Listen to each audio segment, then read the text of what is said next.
go on vacation? When was the last time you thought about whether the airport you're sitting in is haunted? Like most people, my guess is that you don't expect ghost stories at airports. After all, airports are almost always busy, modern, and brightly lit places where everything feels safe and efficient. But what if I told you that some airports actually have a collection of so many paranormal reports that upper management at this airport actually had to change the color of their bathroom signs to see if it would help reduce the number of reported incidents? I'll explain what I mean by this later on, but Hong Kongers listening will most likely know what I'm talking about. Hong Kong International Airport has its own collection of terrifying stories passed down by word of mouth from people who've worked there before. Welcome back, everyone, to another episode of Hong Kong Horror. Tonight, I'm going to dive deeper into some of the more famous stories that came out of Hong Kong International Airport. Of course, HKIA has never officially made any acknowledgement of ghost sightings, which makes sense due to stigma and international image. Hong Kong International Airport is consistently ranked as one of the world's best airports, so they will never knowingly create negative press for themselves. Acknowledging ghost stories may paint the facility as unsafe or cursed, but there's a lot that went on behind the scenes prior to the completion of this massive airport mega project in 1998, which I'll dive deeper into after our stories for tonight. I hope you're excited for this one. Let's jump right into it. Our first story for tonight was shared by an ex-flight attendant. Let's call her Sher. So, at the time, Sher had been working for an airline for a few years and has had a few creepy experiences here and there. But this one is one of the most terrifying events she's ever experienced. Sher arrived at the airport for a late-night departure one night for a red-eye international flight. It was around 11:00 p.m. She got off the bus, as she normally does, and walked into the airport while pulling her suitcase behind her through the brightly lit terminal. She usually uses the restroom before going through the security check, so tonight was no different. She headed for the closest public restroom just outside the security checkpoint. At the entrance of the bathroom, she noticed a little boy, maybe around 7 or 8 years old, standing outside the woman's room, who's dressed entirely in red. He was quietly just standing there in front of the woman's washroom, as though he was waiting for someone to come out. At first, this seemed pretty normal. His mom was probably inside, and he was waiting patiently for her to come out before they hop on their flight. At the time, Sher didn't think too much of this, as this all seemed very normal, and proceeded to walk into the bathroom to do her business. After taking her time using the bathroom and making sure her makeup was perfect, she came back out about 10 minutes later. To her surprise, the little boy was still standing there in the same exact position, still waiting. This time, Sher got a closer look at this boy. His skin was unnaturally pale, lips drained of color, as if he was sick. A bit concerned about him now, she walked over to him, bent down, and gently asked, "Hey, why are you standing here all alone? Are you waiting for someone?" The boy looked at Sher and answered softly, "I'm waiting for my mommy. She went in, but she hasn't come out yet." All right. She's taking quite a while, huh? Let me help you check." "Okay, you stay right here," Sher said as she went back inside the bathroom, politely calling out, "Excuse me, is there a child's mother in here?" Your son's been waiting outside for you for quite a while now." No response.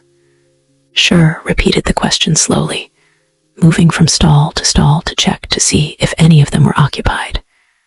Each door swung open easily as she gently pushed them, revealing no one inside. At the furthest stall, she felt some resistance, as if someone forgot to bolt the door and was trying to stop her from opening it. She quickly apologized, thinking that maybe someone was inside. She called out again to ask if someone was inside. Silence.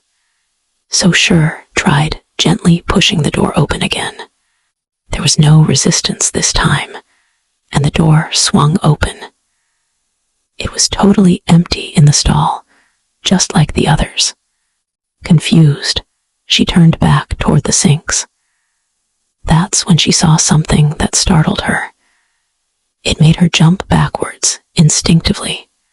There was a woman with long black hair, wearing a red dress, standing in front of the mirror, brushing her hair slowly. Schur froze with her back against the stalls, staring at this woman. She didn't hear anyone come in. The sinks were also further in the restroom, so to get to them, this woman would have had to walk past Sherry. When Schur was checking the stalls, she definitely didn't see anyone walk past. That's when Schur noticed a detail about this woman that made her blood run cold. As Schur looked down, she noticed that this woman didn't have any legs. She could clearly see where the dress ends, but nothing after that. No legs, no feet. Terrified, Sherry kept trying to back up, but her back was already pushed up against the stalls. There's nowhere else for her to go. She tried to scream, but nothing came out. She couldn't take her eyes off this woman. The woman slowly turned her head towards Sherry, and her eyes locked in the mirror. The lights in the restroom flickered and then dimmed. The woman stopped combing her long black hair, then smiled at Sherry in a very unnatural and stiff way. And then, as though weightless, she drifted past Sherry and out through the restroom entrance. The lights snapped back to normal. Sherry stood there in shock for a few seconds before she fled in panic. Outside, the little boy in the red outfit had vanished as well. Later, when she told her colleagues what happened, word about this incident spread like wildfire at the airport. Eventually, it even reached upper management, where they supposedly even reviewed the security footage. On the video, the staff saw exactly what she described. Sherry speaking with the little boy in red, and then her re-entering the bathroom before a semi-transparent woman in red drifted out, followed by the boy, both slowly dissolving into nothing. According to many people, this is the infamous event that prompted management to quietly change something about the airport that most people would not even notice. When this airport first opened, all of the bathroom signs for the women's washrooms were marked with a red logo, while men's were in blue.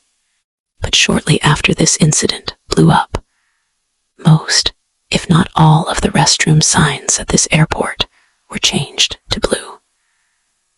The little boy in red and his mother were not only reported being seen this one time by Sherry. There have been numerous sightings of them by many different people over the years.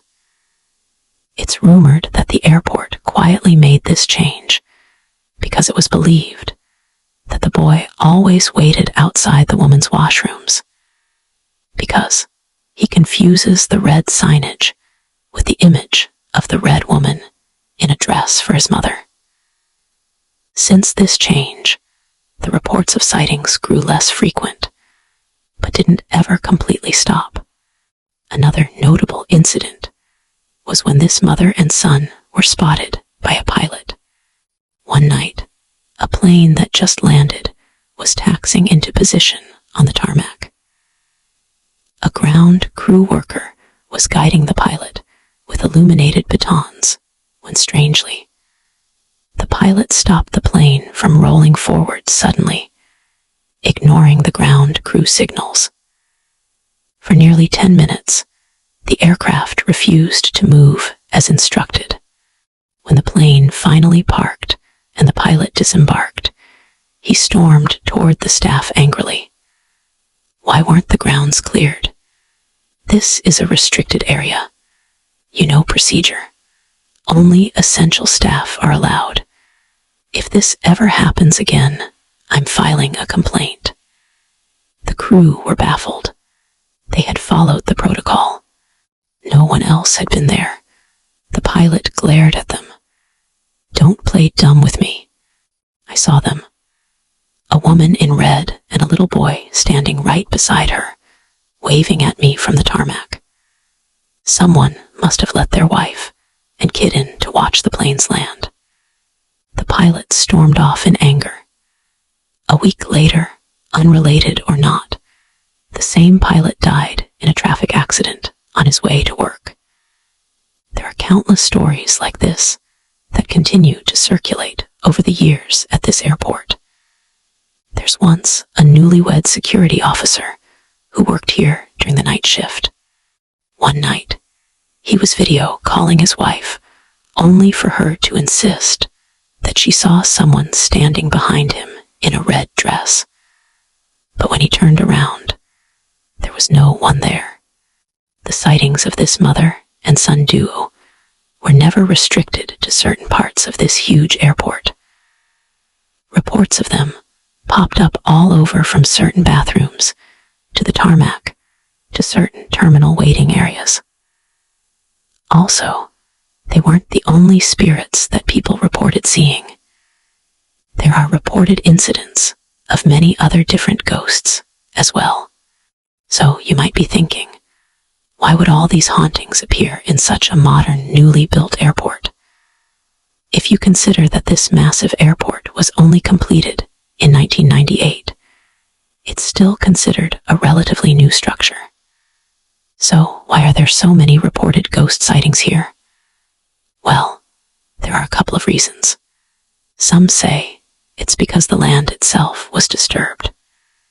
Before construction, the area held old hillside graves, which were dug up and moved without proper rituals. Others point out that the coast was once a landing point for illegal immigrants, where many people drowned before ever reaching shore. And of course, during the massive construction megaproject, accidents claimed the lives of so many workers. There are even claims that many of these deaths were covered up because not all of the workers were legal.